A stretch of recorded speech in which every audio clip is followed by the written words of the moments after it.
বিশ্ব সংবাদে আপনাদের স্বাগত। সংবাদের শুরুতেই শিরোনাম, পরে বিস্তারিত। শুরুতেই জানিয়ে দেব রাশিয়ার সম্পদ ইউক্রেনকে দিচ্ছে আমেরিকা, মস্কোর হুঁশিয়ারি। জানিয়ে দেব ইরানে হামলা করতে চেয়েও কেন সিদ্ধান্ত বদল করল ইসরায়েল। এছাড়া রয়েছে ইসরায়েলি গণহত্যাকে রাজনৈতিক সুরক্ষা দিচ্ছে যুক্তরাষ্ট্র, অভিযোগ হামাসের। জানিয়ে দেব যুক্তরাষ্ট্রের সামরিক ঘাঁটিতে 5 রকেট হামলা। সর্বশেষ রয়েছে চলতি বছরের শেষ নাগাদ হেরে যেতে পারে ইউক্রেন। রাশিয়ার সম্পদ ইউক্রেনকে দিচ্ছে আমেরিকা, মস্কোর হুঁশিয়ারি। রাশিয়ার আটক সম্পদ ইউক্রেনের কাছে হস্তান্তরের ব্যাপারে সিদ্ধান্ত নিয়েছে আমেরিকা। শনিবার এই ব্যাপারে সবুজ সংকেত দিয়েছে মার্কিন কংগ্রেস। মস্কোর বিরুদ্ধে আরোপ করা নিষেধাজ্ঞা অমান্য করার অজুহাতে রাশিয়ার এসব সম্পদ আটক করা হয়েছে। মার্কিন কংগ্রেসের এই সিদ্ধান্তের বিষয়ে হুঁশিয়ারি প্রকাশ করে ক্রেমলিনের মুখপাত্র দিমিত্রি পেসকভ বলেছেন, রাশিয়া আটক সম্পদ ইউক্রেনের কাছে হস্তান্তরের ব্যাপারে আমেরিকা যে সিদ্ধান্ত নিয়েছে তাকে বিনা জবাবে ছেড়ে দেওয়া হবে না। রাশিয়ার এই কর্মকর্তা বলেন, সত্যি আমেরিকা যদি এমনটি করে তাহলে তাকে মূল্য দিতে হবে। তবে মস্কোর পক্ষ থেকে এই ব্যাপারে কী ধরনের জবাব হবে, কখনই সেই জবাব দেওয়া হবে তা সুস্পষ্ট করে বলা হয়নি। তিনি বলেছেন, সর্বোত্তম উপায় আমরা আমাদের স্বার্থ রক্ষা করব এবং সেভাবে জবাব দেব। পেসকভ জোর দিয়ে বলেন, আমেরিকা যদি এই ধরনের পরিকল্পনা নিয়ে এগিয়ে যায় তাহলে তারা নিজেদেরই ক্ষতিগ্রস্ত করবে।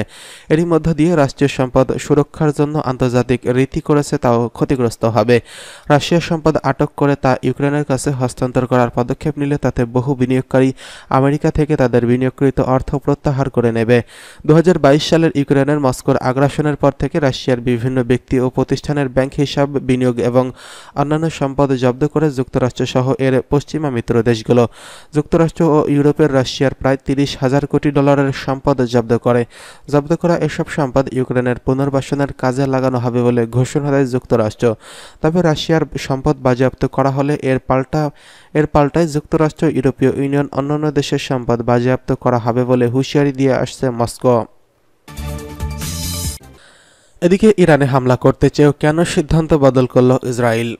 ইরানে হামলার পর ইসরায়েলি প্রধানমন্ত্রী বেনিয়ামিন নেতানিয়াহুর নেতৃত্বে দেশটির যুদ্ধমন্ত্রিসভা বৈঠকে বসে।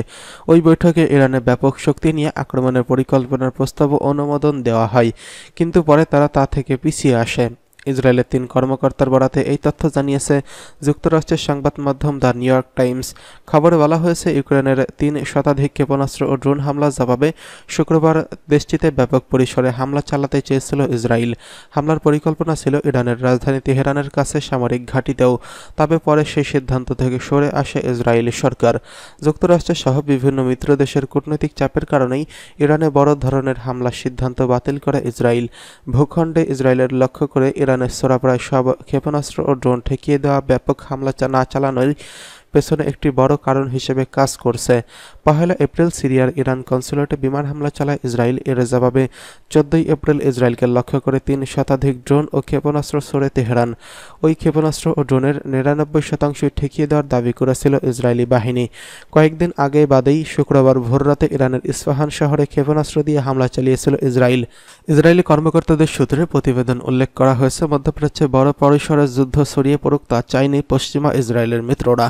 নিউ ইয়র্ক টাইমস প্রতিবেদনে বলা হয়েছে, তেহরানের কাছাকাছি সামরিক ঘাঁটি সহ ইরানের বিভিন্ন সামরিক ঘাঁটিতেই বড় ধরনের হামলা চালানোর পরিকল্পনা করেছিল ইসরায়েল।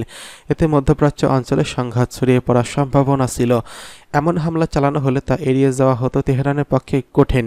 ফলে দেশটির পক্ষ থেকে শক্তিশালী পাল্টা হামলা চালানোর ঝুঁকি বাড়ত। ইসরায়েলি কর্মকর্তাদের সূত্রের বরাতে প্রতিবেদনে উল্লেখ করা হয়েছে, মধ্যপ্রাচ্যে বড় পরিসরে যুদ্ধ ছড়িয়ে পড়ুক তা চায়নি পশ্চিমা ইসরায়েলের মিত্ররা। তাই ইরানে ব্যাপক হামলা না চালানোর জন্য ইসরায়েলের প্রধানমন্ত্রী বেনিয়ামিন নেতানিয়াহুকে আহ্বান জানান যুক্তরাষ্ট্রের প্রেসিডেন্ট জো বাইডেন। যুক্তরাজ্য এবং জার্মানির পররাষ্ট্রমন্ত্রীরাও একই অনুরোধ জানিয়েছিলেন। এর জেরেই নিজের পরিকল্পনা বাতিল করেন নেতানিয়াহু। এদিকে ইসরায়েলি গণহত্যাকে রাজনৈতিক সুরক্ষা দিচ্ছে যুক্তরাষ্ট্র, অভিযোগ হামাসের।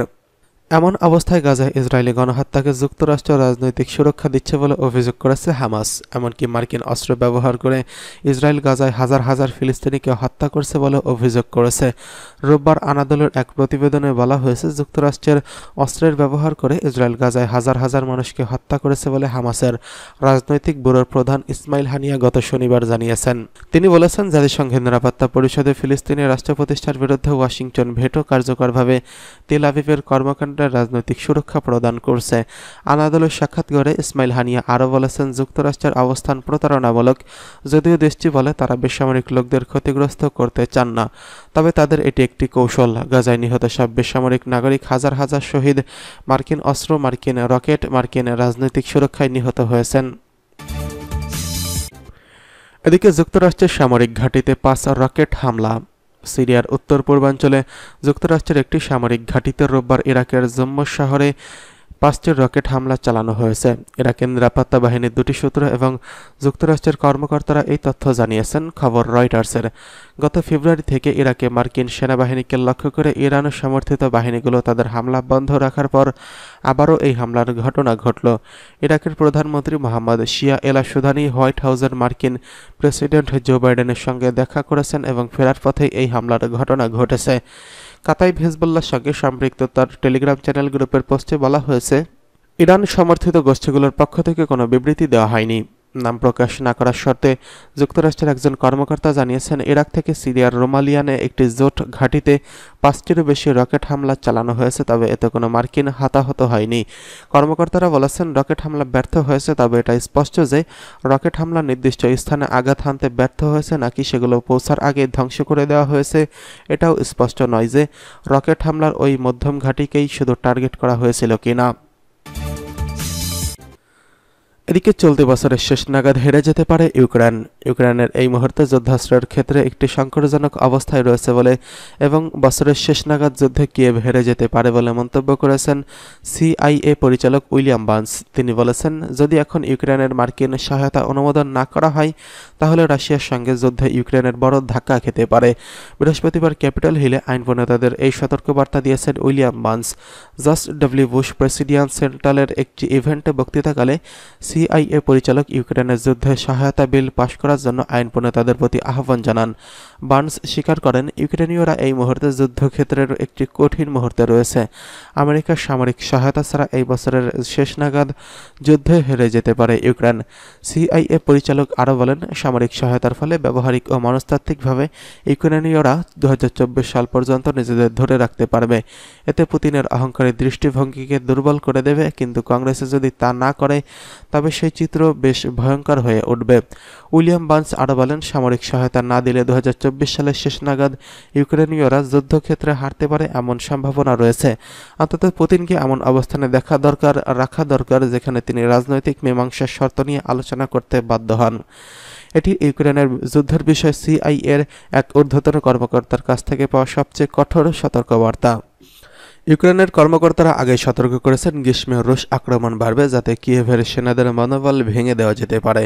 বুধবার হাউস স্পিকার মাইক জনসন তার উচ্চ প্রত্যাশিত বিদেশি সহায়তা প্যাকেজের ঘোষণার একদিন পর বার্নসের এই মন্তব্য এসেছে। যুদ্ধ চলাকালে মিত্রদের কাছ থেকে 12,000 কোটি মূল্যের সামরিক সহায়তা পেয়েছে ইউক্রেন। এই সহযোগিতার বেশিরভাগই নগদ অর্থ নয়, বরং ছিল একটি সামরিক সরঞ্জাম। বৃহস্পতিবার ক্যাপিটল হিলে আইন প্রণেতাদের এই সতর্কবার্তা দিয়েছে William Burns. George W Bush presidium সেন্ট্রালের একটি ইভেন্টে বক্তৃতাকালে সিআইএ পরিচালক ইউক্রেনের যুদ্ধের সহায়তা বিল পাশ করার জন্য আইন প্রণেতাদের প্রতি আহ্বান জানান।